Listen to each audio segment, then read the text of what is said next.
Okay. And now we will get started. And I will share my screen. Let's see, share.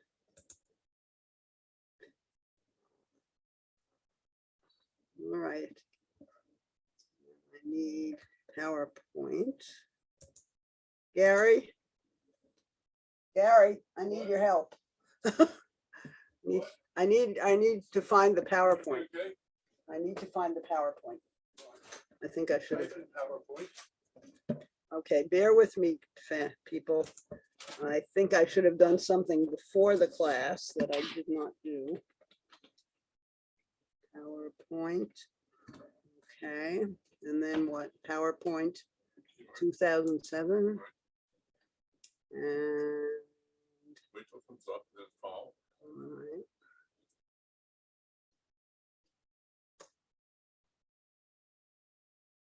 What the heck? It's low system resources. Okay.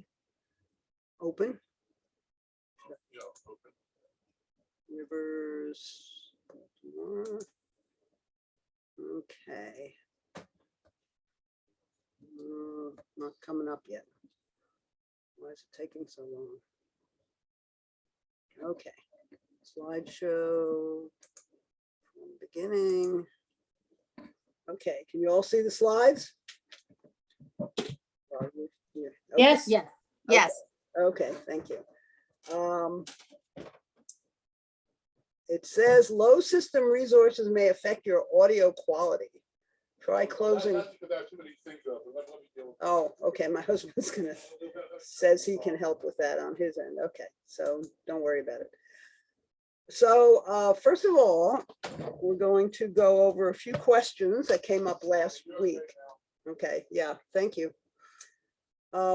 When we were talking about steamboat travel from Baltimore to the Eastern Shore and some of the resort areas, someone mentioned going to Betterton. And so I thought I would show you where Betterton is. It is in Kent County at the northern end. This is the white part of the map is Kent County. And this is the Sassafras River. And of course it flows into the Chesapeake. This is the bay. So Betterton is right at the mouth of where the Sassafras goes into the Chesapeake. It was a resort area with amusement piers and hotels, restaurants, and so on. But when the steamboats went away, it fell into disuse and decay. And eventually the county bought it. And it is now, they tore down all the dilapidated buildings, and it's now a county park with a swimming beach and a few restaurants and changing rooms and so on. So it sounds like a very nice place, but it's not what it was during the steamboat days. But it's a swimming beach now. Someone asked about the oysters in the Chesapeake and how they compare over the years. And this is not the total number of oysters, which would be, I guess they can estimate it, but this is the actual harvest that's taken. So of course it's related to the total number in the bay. And in 1884, they took 15 million bushels. And by 2010, they were down to 185,000 plus bushels. And you can see there was a very big drop between 1885 and 1900, and it's been going slowly down ever since. And then since the 1990s, way down. And the state's working on it. They have programs to try and bring them back, but it's probably not going to be anywhere near what it was in the days of the huge harvests of the 19th century. And someone brought up the book, Beautiful Swimmers, and I just thought I'd put up the full title and the author and the date for anyone who wants to read it. It's a really nice book. The subtitle is Watermen, Crabs, and the Chesapeake Bay, and that is what the book is about. Also, people brought up Johns Hopkins organization called Baltimore Heritage does what he calls 5-minute histories online about all corners of Baltimore. They're really very interesting. And if you want to sign up to get them in your email, you just go to the website and they have an icon that says virtual, and that will take you to where you can find it.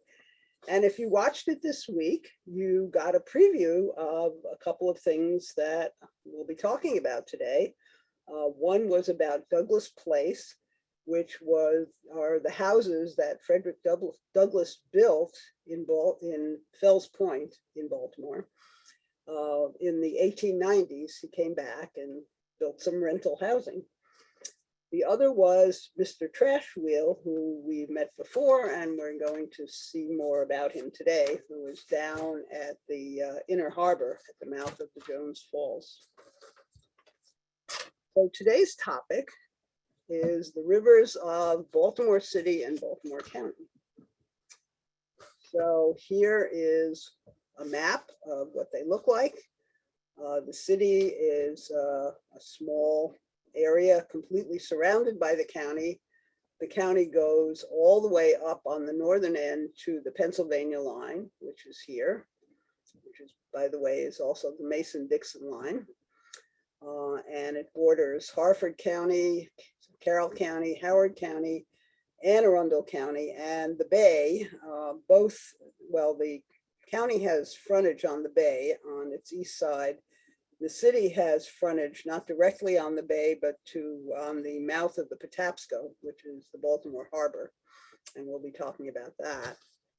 And just for comparison, in the 2020 census, the population of the city was 585,708, and the population of the county was 854,535.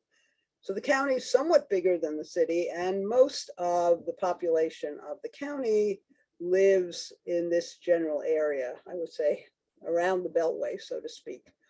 The northern part of the county is pretty rural and is actually zoned to keep it that way. So where are Baltimore City and Baltimore County in Maryland's geology? Well, this is our map of the provinces of Maryland. Here is the city, here is the county. And as you can see, the fall line between the coastal plain and the Piedmont goes through the city and the county. The eastern part of both the city and the county are in the coastal plain, and the remainder of both of them are in the Piedmont, the uphill portion. And again, the fall line follows approximately Bel Air Road or US 1 and I-95, just to orient you.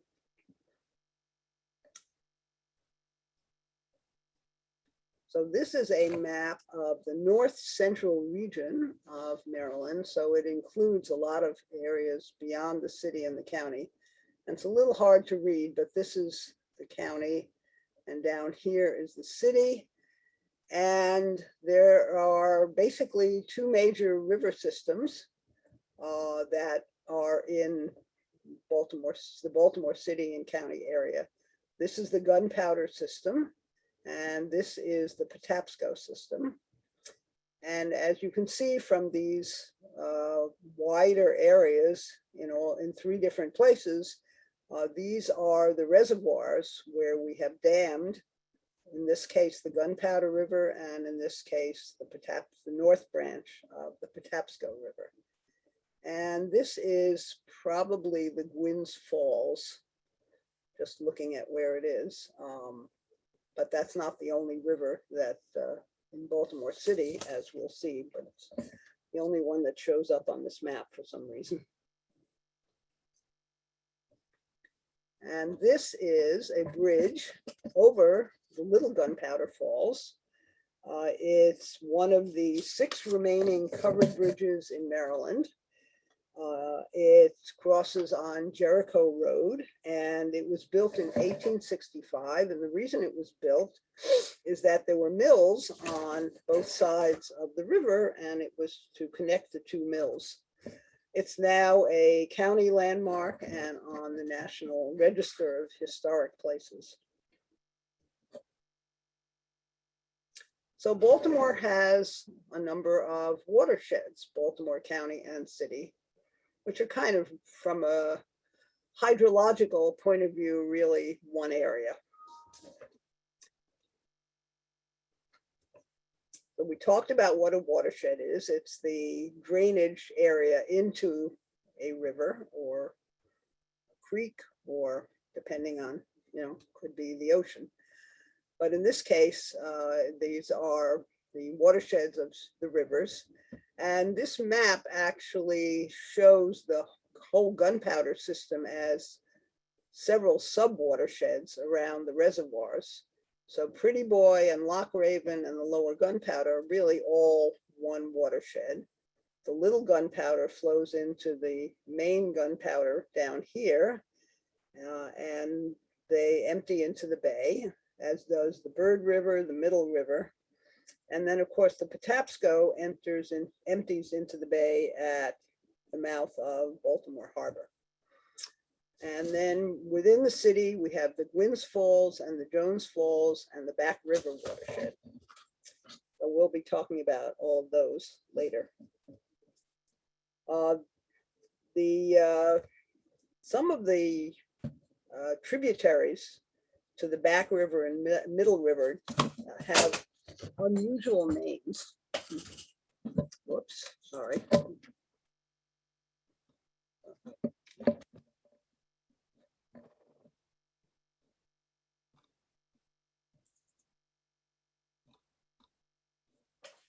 Sorry about that. I lost my mouse for a minute. One of the tributaries of Back River is called Bread and Cheese Creek. And another one is called Frog Mortar Creek. That's in Essex near Martin Airport. And it was originally Throgmorton Creek, and somehow it morphed into Frog Mortar Creek. And that's what happens sometimes. And we'll be looking again at Back River when we talk about waste treatment, because that is where the city's main wastewater treatment plant is. So the Patapsco River is down here on the southwest side of Baltimore County. And its north branch, as I mentioned, is dammed here and to create Liberty Reservoir, which is part of the city's water system. And the main stem of the Patapsco is Baltimore County's boundary with Howard County on the southwest.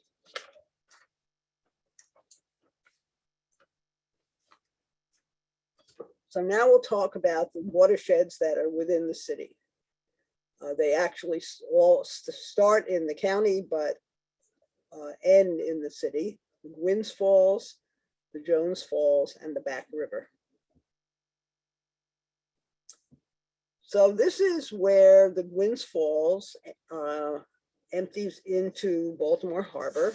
It is the middle branch of the harbor. And you've probably been on this bridge. It's the Hanover Street Bridge that connects South Baltimore with Cherry Hill. And it is it crosses the middle branch. And as you can see, it's quite wide over here.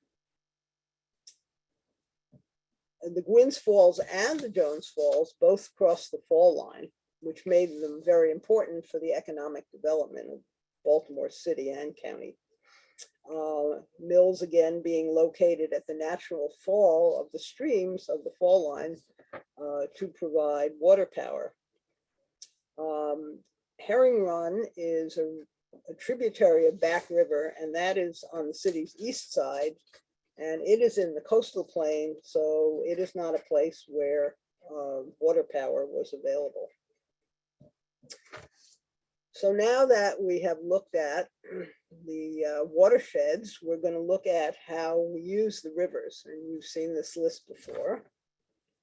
And in our area, they are used for water power, transportation, water supply, wastewater discharge, and recreation. So water power means mills.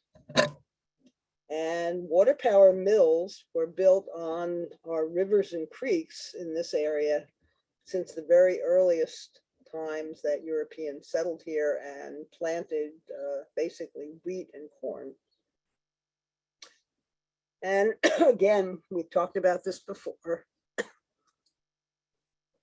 The Maryland Mill Act of 1669, and this was just a few decades after Europeans settled here, was to encourage people to build mills because they were economic engines. The Mill Act stated that anybody could do it. You could get an 80-year lease on 10 acres, but you had to build the mill within 1 year or the lease would expire. You had to compensate the owner of the land at the current value. And also anyone who was damaged by whatever your mill was doing, landowners along the river could sue you for damages. So, Mill Act had people building mills, and these were mostly mills to grind wheat into flour and corn into cornmeal. And if you look at local maps, you will see a number of roads that have the word mill in the name. A couple of examples: Windsor Mill Road, Paper Mill Road, and Milford Mill Road. And these were all roads that went to a mill somewhere. So in 1729, the city of Baltimore was established. And by 1800, it was the third largest city in the country. And one of the mainstays of its economy was milling and exporting flour from grain that was grown in upland areas in the state and even in Pennsylvania. And one of the earliest mill complexes, industrial mills, not local mills for grinding farmers' local products, was built by the Ellicott brothers near what is now Ellicott City. And we'll be talking more about the Ellicotts and their mills next week because we're going to do a separate class on the Patapsco. But I just wanted to give you a heads up that this was an important step in the development of mills. But going back to the Gwynns Falls, and that was on the Patapsco River, of course, by the way. Gwynns Falls, again, is on the east side of the west side of the city. It empties again into the Middle Branch. And this is an early mill on the Gwynns Falls. This is an engraving from an 1857 map of the city and county of Baltimore called the Robert Taylor map. And this was in the Gwynns Falls Valley, south of what is now Wilkins Avenue. And this was a typical building built of stone, usually 3 or 4 stories, and this seems to have had an attic as well. And with large openings on the side for moving products in and out. And this looks like a wagon delivering or taking away something to the mill. The Gwynns Falls was named for Richard Gwynn, who spelled his name Gwinn, but somehow it became Gwynn. He established a trading post in the 17th century at a ford in the river to trade with Native Americans. And this was near Washington Boulevard, where that is today. By 1723, a gentleman named John Moale, M-O-A-L-E, had an iron furnace and mining operation near the mouth of the Gwynns Falls. And that was one of the places they were considering locating Baltimore town, but he didn't want it there because he thought it would interfere with his operation. So instead, it was located on the northwest branch near the outflow of the Jones Falls. And of course, the northwest branch is what we call the Inner Harbor today.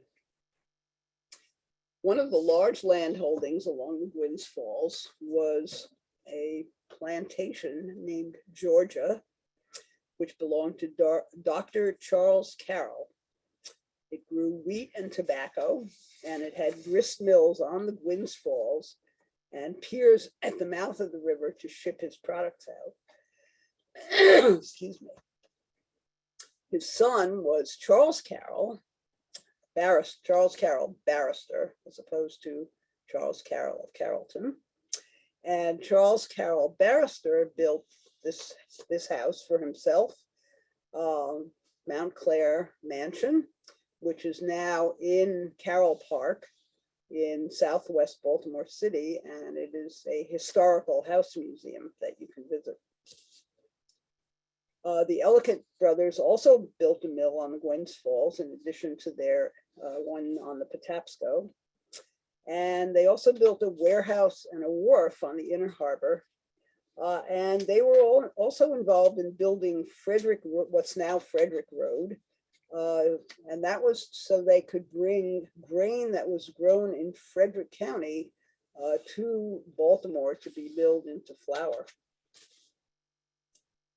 Another important mill on the Gwynns Falls was in what's now Dickeyville. There was a grist mill there as early as 1719, but later the Franklin paper mill was built, and they called the village Franklinville. Well, in 1829, a family named Wethered bought the mill, converted it to make woolens, and changed the name to Wetheredsville. There's still a Wetheredsville Road nearby. And this mill, during the Civil War, was making both Union blue and Confederate gray cloth. They weren't taking sides, but the mills were confiscated by the Union Army. Then in 1871, this mill complex was bought by William Dickey. He converted it to make cotton textiles, and again, the village was renamed again to Dickeyville. But there was competition from cheaper labor and more efficient mills elsewhere. Business declined at the Dickey mills, and they finally ended production in the 1930s. And at that time, there was a generation of Dickeys that did some things that made people mad, and they changed the name from Dickeyville to Hillsdale. Well, in 1934, the entire complex, including 2 mills and 81 houses, was bought by a development company for $42,000.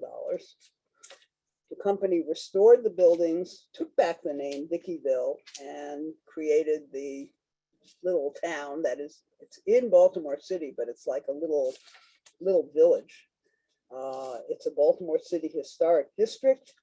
You can see how pretty the houses are, and it's a very active community that holds community events, and they also monitor any alterations to the houses to meet historic standards.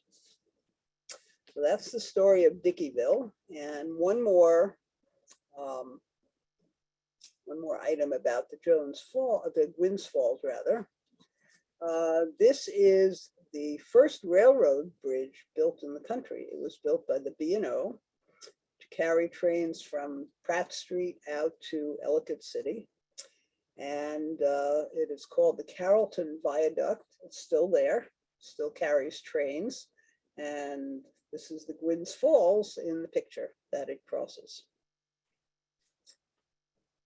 Now we will go a little further east and look at the Jones Falls. And again, here is the Gwynns Falls watershed. And hold on, I'm looking for my mouse.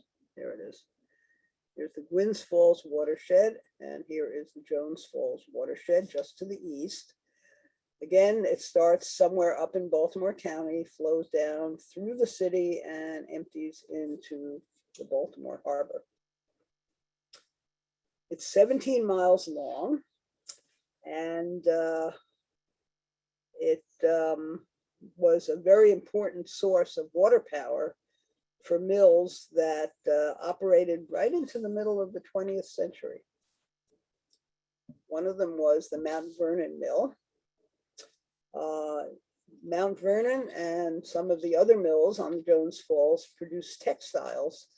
And the specialty here was something called cotton duck. And this was a heavy cotton fabric. It was used for things like tents, sails, and canvas bags. And by the middle of the 19th century, Baltimore was producing 80% of the world's cotton duck. The Mount Vernon Mill was the last of the working textile mills. It closed in 1973, and it has since been converted into apartments, as have a number of other mills, which have also been converted for uses like offices and restaurants and shops. And of course, these are good, solid buildings with big ceilings and big windows, so they make very nice apartments, among other things. Another mill on the Jones Falls, this is actually on where the Jones Falls Western Run runs into the Jones Falls. This was Mount Washington Mill. It was a textile mill, and later on it was used as a factory for the Maryland Nut and Bulk Company. It's now an office and shopping complex with a Whole Foods and a Starbucks. And there is a sign in the parking lot in this shopping complex that says, don't leave your cars here overnight because this parking lot may flood in case of high water. And indeed it has from time to time. Another of the industrial complexes on the Jones Falls was an iron foundry in Woodbury, the Pool and Hunt Foundry. And of course, this also was vacant and was bought and converted for both apartments and commercial space. And it is now known as Clipper Mill. It's right at the Woodbury station on the light rail. This is a pool that's associated with the apartments, and I'm guessing that the pillars may have been from the original buildings and they kept them because of, you know, they were for the atmosphere. These were the pillars for a Capitol building too. Oh, yes. That's And right. and these were spare ones that they put them on here. Oh, okay. Oh, so they weren't in the building, you're saying they were just something they found and installed in the pool? Okay, cool. Another one of the Clipper Mill buildings is now Woodbury Kitchen. This is the building, and they have some outdoor dining areas. And so the story of Dickeyville was repeated in the rest of the city's mills. The mills expanded during World War I to meet war production demands, but afterwards the demand collapsed and the mills went into decline with competition from other places in the country and of course eventually places overseas. Many of the mills moved to the south, but I don't know if they're even there anymore. I don't think so. But in this area, Woodbury and Hamden, this was in the city. Mills that were out by themselves in isolated locations like Dickeyville had to build their own housing for workers. It was often owned by the company and rented to the mill workers, but it always had to be within walking distance of the mills. But about the current neighborhoods of both Hamden and Woodbury were built as housing for mill workers. There were about 3,000 workers who lived in Woodbury at one time, working in the mills. But being in the middle of Baltimore, there were other jobs nearby. So these neighborhoods remained economic, and people were able to stay there. And today, even today, some houses in Hamden have multi-generation families. They've been owned by the same family. And of course, Hamden is changing. Instead of a mill town, it is now a, whoops, I don't know what was that about? A hip shopping area. This is the Cafe Hun with the big flamingo outside. And Baltimore Heritage, that we were talking about before, does walking tours of the city. They are back doing them again. And they have one tour of Hamden that they call Cotton Duck to Duck Confit, meaning from mills to fancy restaurants. The Jones Falls also was involved in the Great Fire of 1904. Today, the river is free-flowing to about North Avenue, and then it's piped beneath most of the downtown, and it emerges again about 1,500 feet from the harbor, where it's an open stream in a channel. But in 1904, it was an open stream all the way downtown. And when the Great Fire started burning eastward through the city's downtown, it stopped at the Jones Falls, and the area east of the river was spared. So the Jones Falls played a role in that. So the mills on the Jones Falls and the Gwynns Falls were urban, but out in the country, there were also mills, large and small ones. And one of them is Jerusalem Mill. This is on the Little Gunpowder Falls near the Jericho Bridge that we saw. It was built by Quakers, and it was the economic centerpiece of a busy village. It actually operated as a mill until 1961, when the owner died, and the state bought it and restored it, and it is now part of Gunpowder Falls State Park. It's part of a living history village, and they have a blacksmith shop, a gun shop, and a general store. And they also hold outdoor events around the mill. We've been to a couple of concerts there. Were kind of fun. So before we go on to the next use beyond mills, which is transportation, I will stop and ask Mary Lee if there are any questions. Mary, you're muted. Yeah. Okay. Here I am. Okay. One comment from Michael Baker. When I was a kid, 30 to 40% of the driveways in West Hyattsville were crushed oyster shells.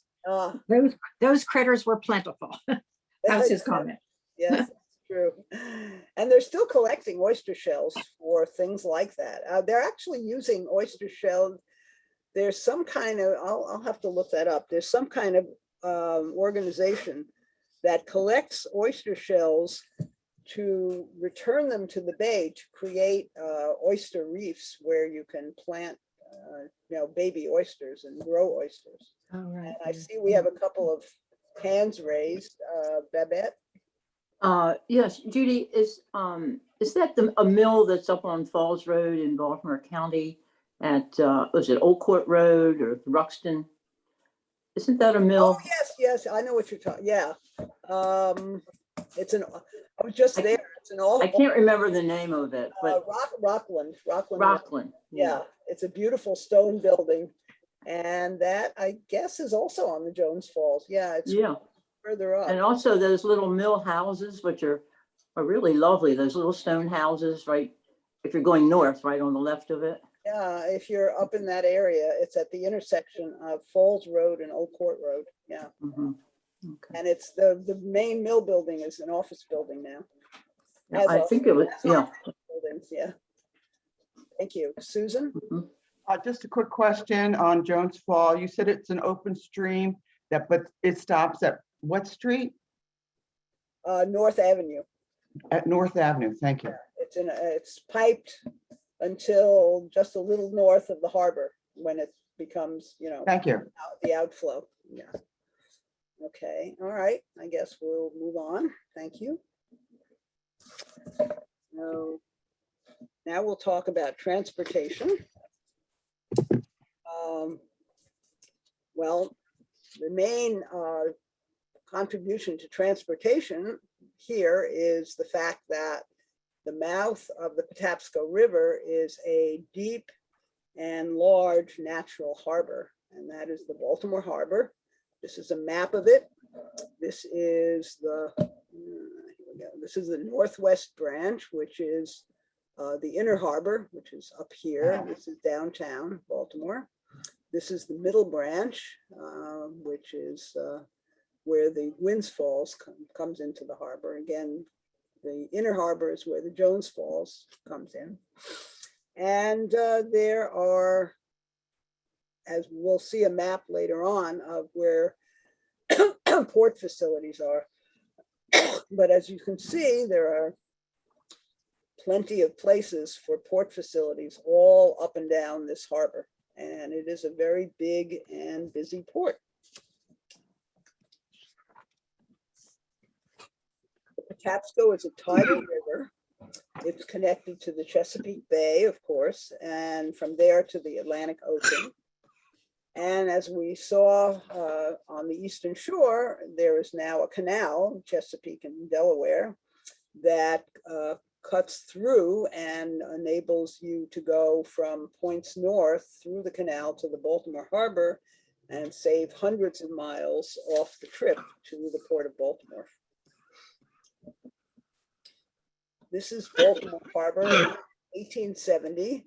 As you can see, there are many steamboats along the docks here, and there was still a sailboat or two. Sails were pretty much on the way out, but not completely. But this was the era of the steamboats. And this is a picture of Light Street in 1906. These have all been torn down. These were warehouses along the water. And you can see how busy it was. There are mostly wagons. There might be one or two automobiles somewhere in here, but things were still being delivered by horse and wagon in those days.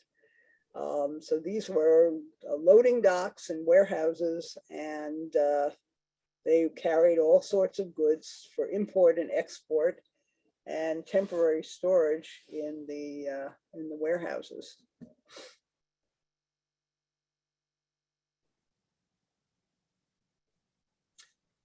So this is another picture of the harbor. This is from, well, let's see, it had to have been after 1909 because the power plant was built, but I was from the early 20th century. And there are many steamboats docked here all along the harbor. They were the important mode of transportation for traveling from Baltimore to Norfolk and all sorts of places in between. But by the middle of the 20th century, after the Bay Bridge was built, steamboats were no longer used and the waterfront was decaying. So in the 1960s or thereabouts, the city decided to restore the harbor and reinvent it. And this is what it looks like today at night. We call it the Inner Harbor. They built Harbor Place and some other developments that were all part of an effort by the city to revive the waterfront and turn it into a tourist destination. Here is the power plant along the east end of the harbor. This is Baltimore's World Trade Center and some other downtown buildings. And this worked pretty well, but lately the harbor has been having problems. Sales in its shops have been declining. There are some vacancies, and the city is trying to figure out how to reinvent it again. So one of the latest features of the harbor, and again, if you watched 5 Minute History this week, you will have seen more about him, is Mr. Trash Wheel. Actually, this is looking at him from the back. So you can't see his eyes, but he has big googly eyes on the front. And the idea was to make him sort of like a cheerful person doing his job. Who's scraping something? Hello? What's that? I don't know. Who's- Somebody have their unmuted? No, Okay, thanks. I don't hear it. So the it is designed to pick up trash flowing down the Jones Halls into the harbor and then transfer it to trucks for removal. And it works by solar power that turns this wheel, and it has a conveyor belt and conveys the trash into a bin, and then the trucks pick it up and take it away. It has been known to collect as much as 20 tons of trash a day, and it was so successful that they have installed 3 more around the harbor. One in Canton, one in Masonville Cove on the south side of the harbor, and the latest at the mouth of the Gwynns Falls. And I think I mentioned this before, but they had a naming contest to name this one, and she is known as Gwynda, the Good Wheel of the West. And I think she has a magic wand in her hand, so to speak. So this is the Port of Baltimore. It says here it serves 2/3 of the nation's population, which is probably the entire Atlantic seaboard and maybe as far west as Chicago. The inner harbor is no longer where the action is from the point of view of the port, but the Port of Baltimore further out on the lower Patapsco is a very busy place importing and exporting. This is a map of the port showing all the terminals.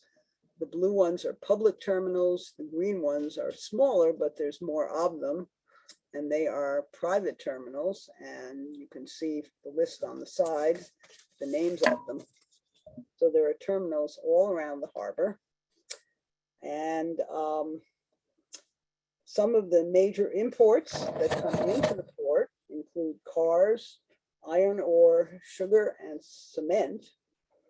And some of the exports that go out are coal, corn, soybeans, and petroleum.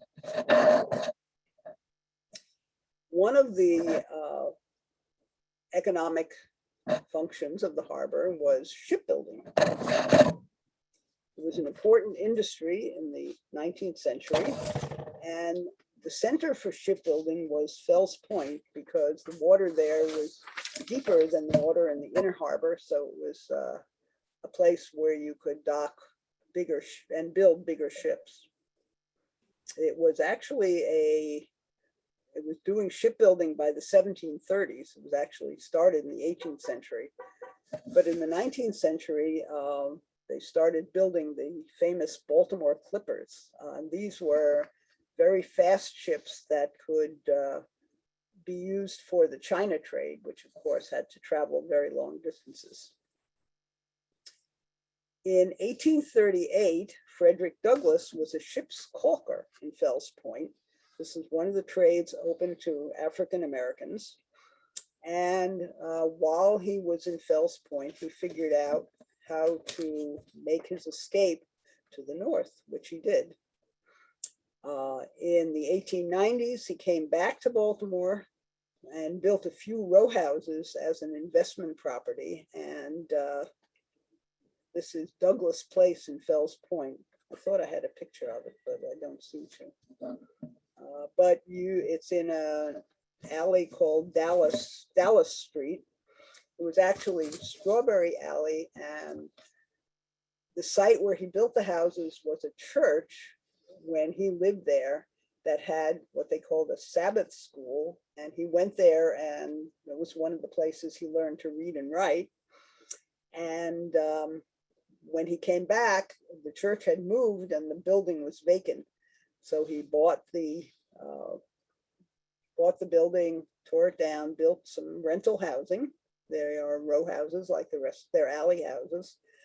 And it was called Strawberry Alley. Now it's called Dallas Street. And it's there and you can see it, and there's a plaque on the building. Oh, I'm sorry, I did have a picture. Okay, these are the Douglas houses in Fells Point. And the sign says Douglas Place. So in the 20th century, we have a different kind of shipbuilding. During World War II, this part of the harbor was developed to build warships known as Liberty ships. And the Fairfield shipyards were a subsidiary of the nearby Bethlehem Steel Plant. Between 1941 and 1945, this shipyard built a total of 385 ships. This was a very, very busy place. The Bethlehem Steel Plant itself is located on the harbor.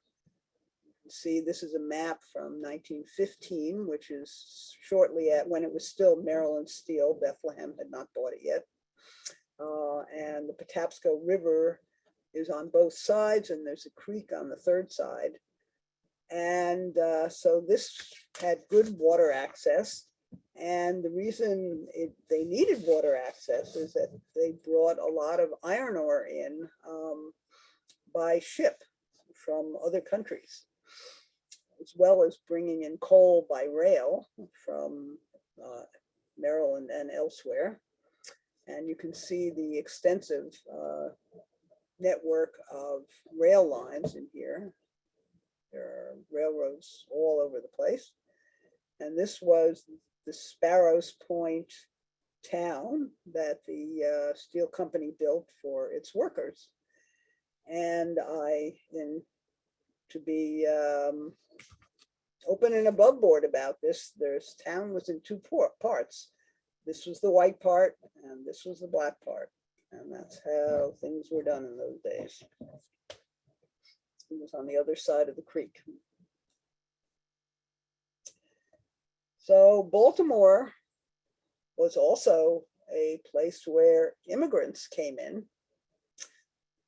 It was a major immigration port on the Atlantic.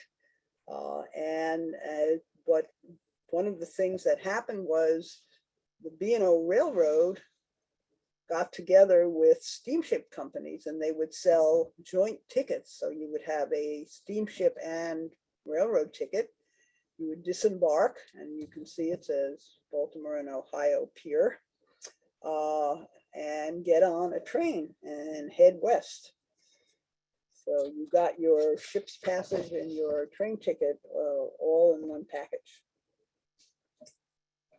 So before we go on to the next topic, I'm going to stop and ask Mary Lee if there are any questions. Yes, there are. There's oh, someone commented, we're still getting background noise from someone's open microphone. Okay. And then Jane Birch said that Frederick Douglass was rented out by his enslaver to do the job. He was allowed to keep some of the income. I guess that's when he was a ship's caulker. Is that what he was? Well, yeah, that's right. That's right. And apparently the wife in the family that he was rented out to taught him some of his writing and reading skills. So I remember reading that. Yeah. he really lucked out where, yeah, and that's how they did it. They rented people out. Yeah. Thank you for that. Okay. I have my hand up. Oh, I'm sorry. Go ahead. Just this last picture up here reminds me, my mother's family, both sides, that would be my mother's grandparents, both came from Germany. There was a German shipping line that had a contract with Baltimore Harbor, and they brought a lot of immigrants from Germany. That's why East Baltimore was almost all German at one point. But they both came in to the harbor. My grandmother, her family just stayed in Baltimore. They had family. It was sort of like Barry Levinson's film Avalon. They had they had a little family business of glaziers and window installation. And my grandfather's family stayed in a hotel, and that might be the hotel right in back of where the train is overnight. And then they got on a train You mean this and building here? and- Yeah. and Interesting. went to Cincinnati, Mhm. which was another big German town and all. But this is, you Yeah. know, this is Yeah. this goes right to my family. My mother's parents were both first generation Americans. And they probably left from Hamburg, which was a major immigration port, and it was a port for people from all over Europe. So, well, not just Germans. So Yeah, a lot of other ethnic groups in Baltimore probably came the same way from Hamburg to Baltimore. Yeah. This particular, there's another harbor, Hanover was another harbor, and that's where both of them came from. Oh, okay. Well, that's interesting. Okay. Thank you. Tim? Yes, I was just going to recommend, Judy, the book by David Bly on Frederick Douglass, Prophet of Freedom. That is an excellent book about Frederick Douglass. I think it won the National Book Award. Highly recommended. Tell me the name again. It's Frederick Douglass. It's a biography. I don't have it in front of me. I think it's The Prophet of Freedom, I think is the Prophet, okay. subtitle. I'll see if I can Yeah, get but the exact name for everybody next week. Yeah, a fascinating guy. Thank you. Okay, Mike? Yes, just to let you know, in the living classrooms, headquarters at Fells Point, on the top floor, there's a museum to Frederick Douglass, That's which is fascinating. yes, that's right. Thank you. And I think there's a bust of his face or something down. It's like a statue down at the base of the building, isn't there? Outside. There is. He was a fascinating guy. Absolutely fascinating. Yeah. Okay. Thank you. I have a question, Okay. Who's it?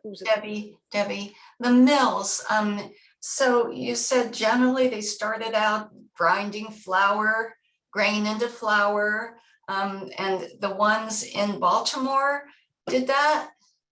Or what kind of mills were they? Well, there were some smaller flour mills, but typically I think they would have been when they started doing real industrial textile work, they would build a much bigger mill. So they changed to textile mills? Yeah, the later in the 19th century, the mills in Baltimore were all textile mills. And that was where the money was. And also, I didn't mention that. I might have mentioned this in another class, I'm not sure. In 1825, New York State built the Erie Canal. And what happened then was it opened the whole grain industry to the Midwest. People could ship grain and milled flour cheaply using the canal. And Baltimore's flour industry started to decline as a result. And eventually, now Minneapolis is like the flour milling capital of the country. And it was Baltimore in the late 18th century. And then when did we become a steel? The mills were like a steel mill? Well, it's called a mill, but it's not, doesn't use water power. Right. I mean, it uses electricity. But yeah, the steel, I mean, Bethlehem Steel is a 20th century Thank you. industry, started around 1900. Okay, no more questions. We'll go on. Thank you all. And now we're talking about water supply. So in the early 1800s, the city was growing and they needed a common water supply. They formed a stock company called the Baltimore Water Company, and it built a reservoir at the southeast corner of Calvert and Center Street to store water from the Jones Falls. They built some more reservoirs and a distribution system, And then in 1854, the city bought the water company, but they needed more supply and they were trying to figure out ways to expand it. There was a lot of back and forth. Some people were arguing for what was actually built, which was the dam at Lake Roland. But some more forward-looking people said, no, that's not going to prove adequate. You should really think bigger. But the city didn't. They built Lake Roland in the 1850s. And this was to dam the Jones Falls and create a reservoir. It's a 100-acre reservoir. It's in Baltimore County, but it's just outside the city limits. It's a beautiful stone structure if you've ever been to the park. And this is the valve house, which is in Greek revival style at the top of the dam, still there. They were considered cutting edge engineering at the time. And the dam, the lake, and some railroad rights of way along the lake were put into a National Historic District in the 1990s. The land around the lake is a large park. It was Robert E. Lee Park until a few years ago. The name was changed to Lake Roland Park. And for many years, it was City Park, but it's in the county and the city was strapped for money and not taking care of it. So recently they turned over the park management to the county. And since the county has started managing it, they have made a number of improvements. They have built a dog park, a parking area, a boardwalk from the Falls Road light rail lot where you can park and walk into the park, a picnic pavilion, playground, and a nature center. The park is also now staffed by county park rangers, and some of them are naturalists and they lead nature walks. And it is a lovely place to visit. If you have not been there, I highly recommend it. But they did prove inadequate eventually, and the city stopped using it as a water supply in 1915. They outgrew it, and over the course of several decades, they built 3 new reservoirs. This was the first one, Loch Raven. It's on the Gunpowder River, and the whole system provides water for about 1.8 million people to all of the city, the built up parts of the county, and also parts of adjoining counties, Anne Arundel, Carroll, Harford, and Howard. The original Loch Raven Dam was finished in 1881.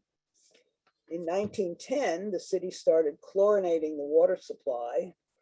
And in 1915, they built the Montebello filtration plant, which is on Hillen Road in the city. And the city gives tours of this plant from time to time. I took one. I thought it was so interesting, and I figured if they were doing all that to clean my water, I didn't need to buy bottled water anymore. So I stopped buying bottled water.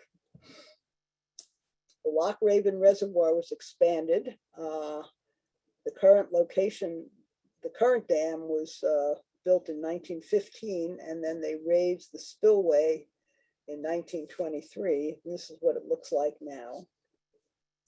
And when the reservoir was built, it submerged a cotton mill and the town around the mill called Warren.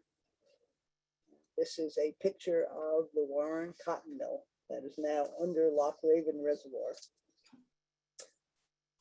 The reservoir also submerged an ironworks owned by the Ridgely family, the owners of Hampton Mansion. And they say that when the water level in the reservoir is low, you can see some of the ruins of the ironworks. Apparently in 2002, which was a drought year, you could see them. So this is what Loch Raven Reservoir looks like. The city owns the land and it is open to the public. There are hiking and biking paths and a place where people go for outdoor recreation. Well, in 1918, the city expanded again to its current boundaries and needed more water. In 1928, they built a second treatment plant at Montebello. And in 1933, they built another dam upstream on the Gunpowder from Loch Raven called the Pretty Boy Dam. And it covers about 1,500 acres in northern Baltimore County, and it's named for Pretty Boy Creek, a nearby creek. There's a legend about the name. A farmer bought his daughter a horse that had a beautiful coat. The girl called the horse Pretty Boy, but one evening after a storm, the horse wandered off, stopped for a drink in the stream, slipped into the water, and was never seen again. And that's how Pretty Boy Creek and Pretty Boy Dam got its name.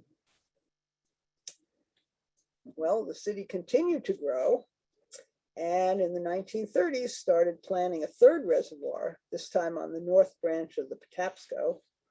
And Liberty Reservoir was finished in the 1950s. And just as Loch Raven, it flooded out a mill and a town. The mill was called the Melville Woolen Mills, and the town around it was called Oakland Mills. And upgrades to the water supply are continuing.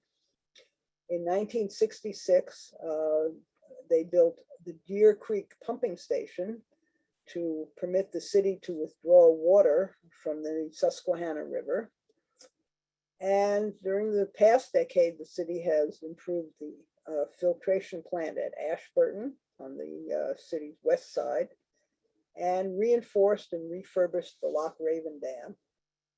So this is all still going on. One note, while we're talking about reservoirs, you may or may not know that Maryland has no natural lakes. Any of the Deep Creek Lake is called a lake, but it's also a reservoir created by a dam.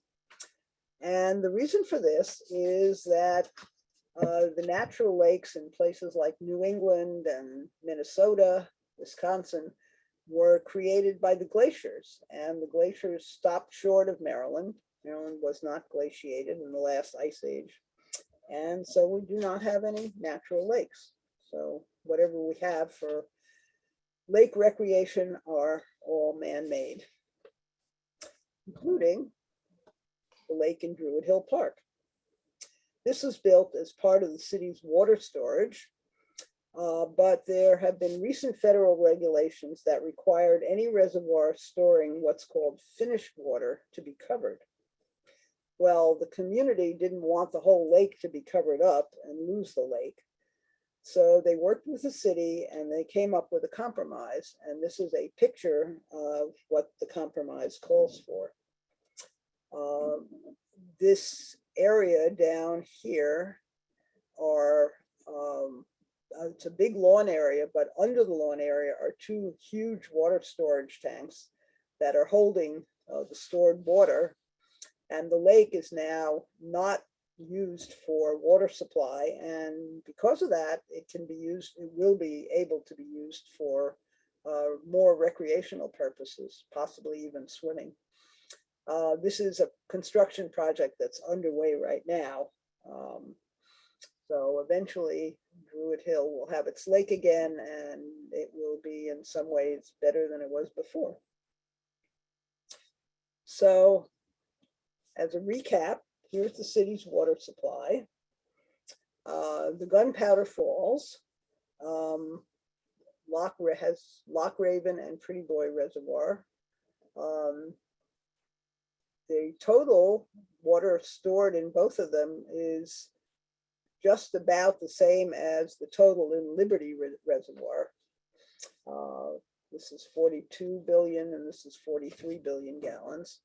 The Gunpowder Falls water is treated at Montebello. The Liberty Reservoir water is treated at Ashburton, Liberty being on the city, west of the city, and Ashburton being on the west side.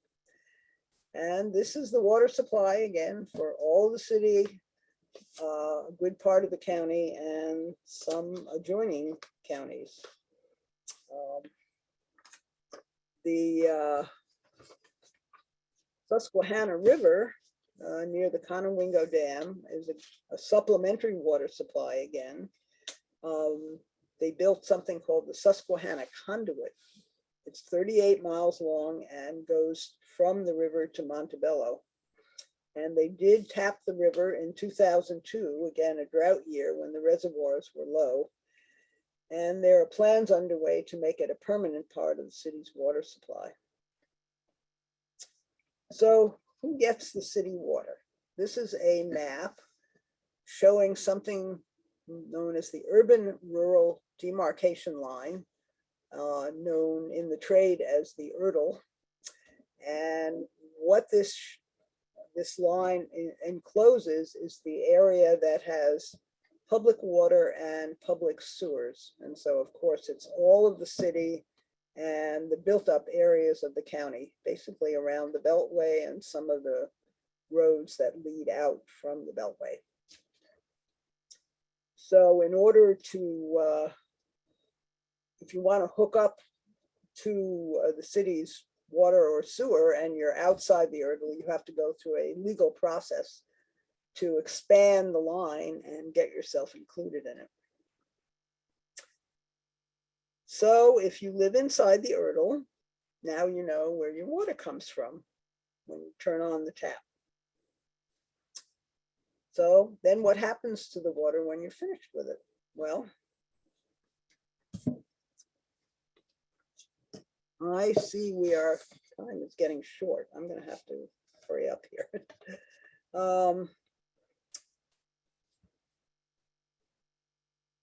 We have three kinds of wastewater treatment: primary, which is a holding basin; secondary, removing some things from the water; and tertiary, which has various procedures to remove things, more contaminants from the water.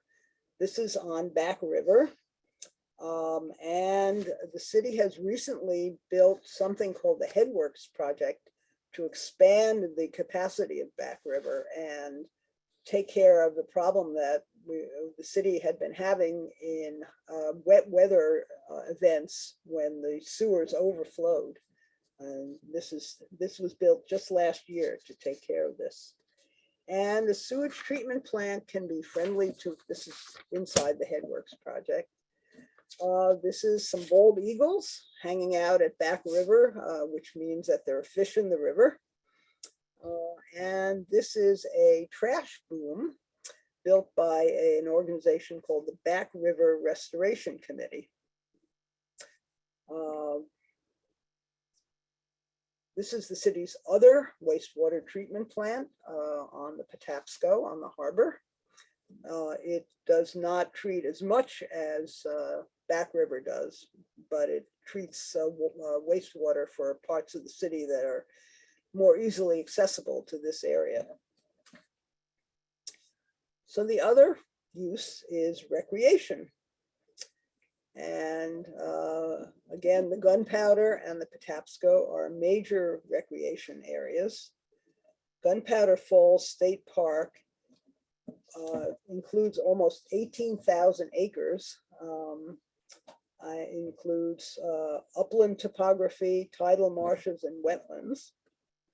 You can fish for brown trout. The state has a catch and release program. You can tube on the Gunpowder.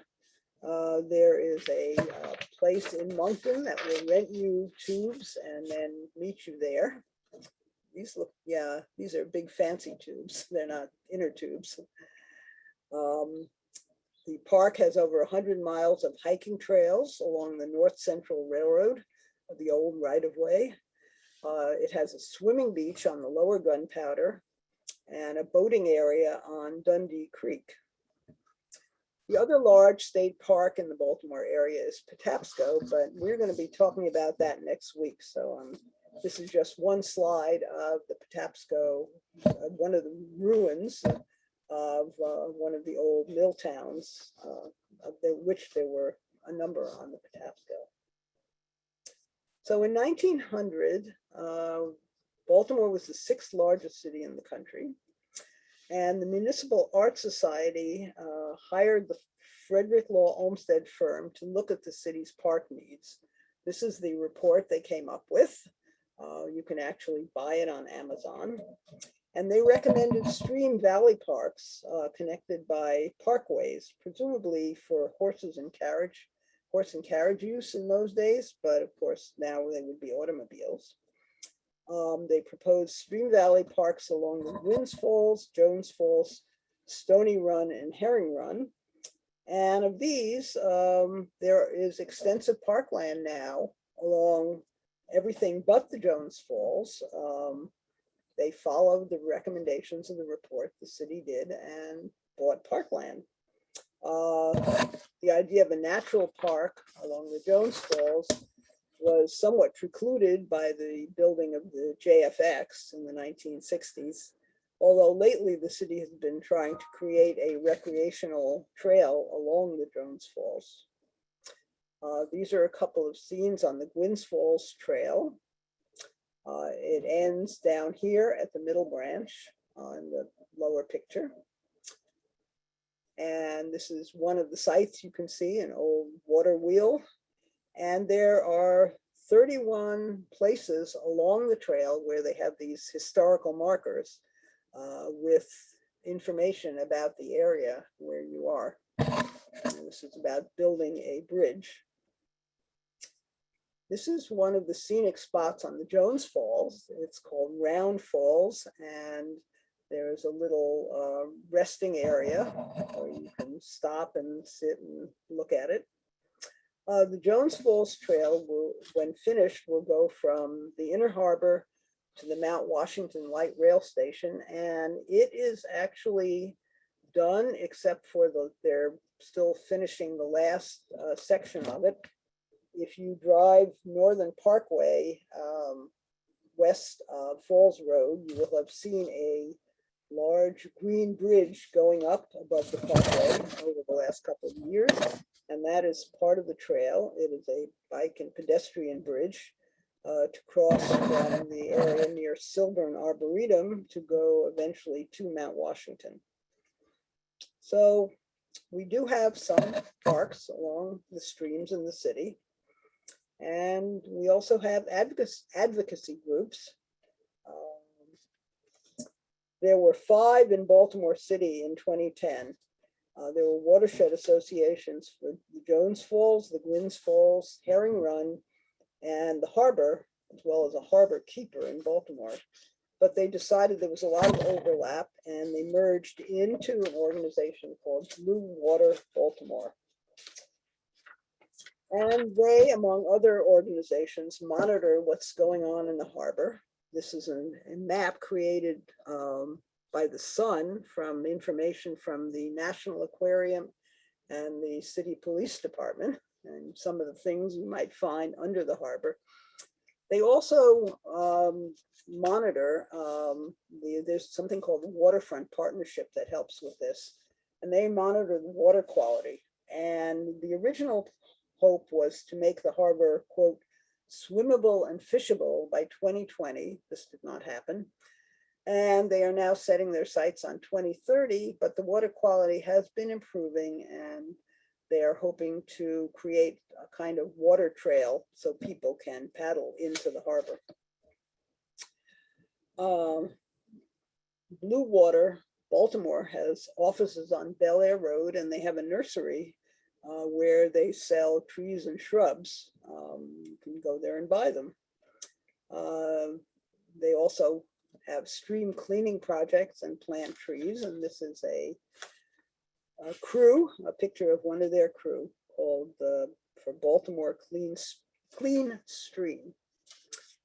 So that's a survey of Baltimore City and County and its waters. And next week we will talk about the Patapsco, which gets its own class because so much happened along the Patapsco. And we'll stop and see if there's any last minute questions. Mary Lee? Yes, there's 2. Susan Wolf, is there a trash boom for the Patapsco like there is for the Back River? or I guess it just has the water wheels. Wait, say that again. Is there a what? A trash boom for the Patapsco, like there is for the Back River. Well, Or- no, that's effectively what the trash wheels are. Okay, One at the mouth of the Jones Falls, one at the Gwynns Falls, and a couple of others at the mouth of streams that flow into the harbor. So they work like a trash boom. Yeah. okay. And one other, Paige Campbell commented, I have often used the Gunpowder River north of Moncton for canoeing and kayaking as well. Rentals are available in Moncton. Oh, okay. Thank you. Good to know. Okay. Okay. Any other questions? Some people have their hands up, but I can't tell if they're from. Yeah, I can't see that. Yeah. Everybody, did you have a question? Guess not. Mike Baker? Yeah, the city also has a bunch of underground streams. And What do they do? one of the, I'm a docent at Center Stage, and when I lead people through the scene shop, one of the things that we talk about, it's got a big, really thick concrete wall on the back side. Uh-huh. And when they expanded the scene shop a number of years ago, they started digging out space and making more room for it. And they discovered that there was an underground river right back there. Oh dear. And so, bring out the engineers. We've got to redesign this place. And so they had to build a really big, thick retaining wall in order to keep it dry. Yeah, the city probably has maps of all that stuff, but of course you have to know to look at the maps. So, yeah. Oh, yeah. Well, there was also, in the War of 1812, when the British and the Baltimore defense people lined up against each other in Patterson Park, there was a stream that was in between them. Ah, So the British were on the east side of the stream, and the Baltimore defense was on the west side of the stream, which has since been covered over. oh, interesting. Thank you. Okay, any other questions? Judy, real quick, I know we're late. The Susquehanna Aqueduct, does that start from Lake Conowingo or does it start below the dam? Do you know that? I was just up that I area. think it's below well, that's a good question. I don't know. I will look that up and answer the question next week, hopefully. Okay. You would think you wanted to tap the lake, but I don't know. Right. That's what I was thinking about when I was crossing the dam there. Thank you. Okay. If there are no other questions, we'll see you next week. Well, Beverly, did you have something? Yeah, I don't understand how the water gets from the dam all the way down to Montebello Lake. Oh, Are there pipes? Yeah. Oh, I'm sorry. Yeah. Gravity. There's a big conduit. Yeah. And maybe I'll mention that next week. So just to clarify it, but yeah, there are great big conduits from the reservoir. Well, from the Loch Raven, the Pretty Boy feeds into the Loch. Yeah. So is a conduit a pipe or what? What's a conduit? I'm sorry. Yeah, it's a pipe. Okay. Another word for a pipe. Yeah. Okay. Thank you. Okay, Susan? I understand, I'm new to Baltimore, but I have an understanding that some of these dams are coming down. Are you going to talk about that? The little ones are. The ones that were built for like old hydroelectric projects on the Patapsco, but not Liberty Reservoir. And no, that's the city. No, not the reservoir ones. You're right. No, like along the Patapsco, or even, what about like Roland's Dam? I mean, it's not being used. No, I don't think that. I mean, the lake there is, it's kind of a scenic, Okay, recreational use lake. So no plans for that. okay. And the dam itself is on the Register of Historic Places, so I don't think you can just remove it. Well, no, I just think I'm thinking some people want it for the fish that migrate. I have not heard that this was a major fish migration Okay. passage. Yeah, the Patapsco is though. Yeah, but there was one on the Patapsco that was, Oh, we'll talk about that next week. Yeah. okay. Thank Yeah. you very Thanks. much. Thank you. Thanks. Bye. Okay. Thank Judy, Thank you. Thanks very much, Judy. Terrific research and class, Judy. Thank you so much. Thank you. Very nice. Jim, did you have a question? Jim had his hand raised, but I don't know. Yes, actually, I had a comment. The second sewage processing station in Baltimore is located in Fairfield, which is on the south side of the harbor. Right. And it is, I believe, as large as the Back River facility. It's not. Well, it's quite large. It's large, but it's not as large as Back River. And Back River is even bigger now that they built that Headworks project. Yeah, but yeah, it's big. It is for sure big. Maybe I'll put up some statistics to compare the two, but it's about a third the size in terms of what the capacity. Okay. All right. Well, thank you all. No more questions. We'll see you all next week. Judy, it's Mary Lee. I've got your number. Oh, okay. Okay, the 39 Okay. was the high number. Okay. Yep. Thank you very much. You're welcome. Thanks. Great class. Learned a lot. Bye-bye. Next week. Thank you. And show and class.